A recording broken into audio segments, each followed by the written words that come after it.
L'armée de terre décerne tous les ans le prix Erwan Bergot à un ouvrage destiné à récompenser une œuvre grand public, célébrant un exemple d'engagement au service de la France et de ses valeurs essentielles.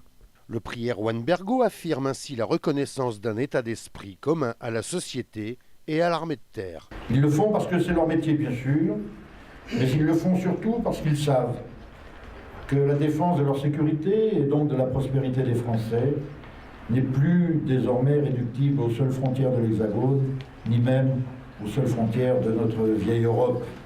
Erwan Bergot était un officier parachutiste et écrivain français.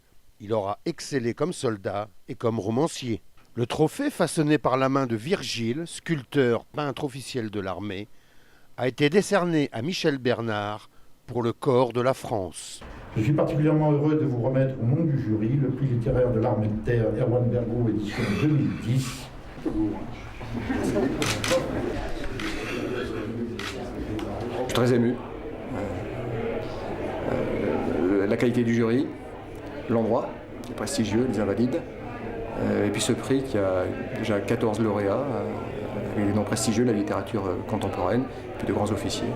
Pour moi, c'est très impressionnant. Je suis particulièrement heureux d'avoir remis ce prix aujourd'hui à M. Michel Bernard pour deux raisons.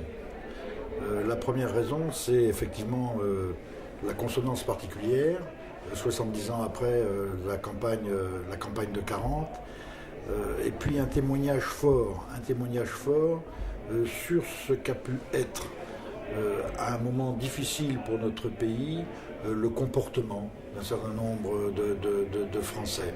Deuxième concomitance, c'est le 18 juin. Le général de Gaulle, qui est omniprésent dans le livre, 70 ans après, au moment où finalement la France commémore,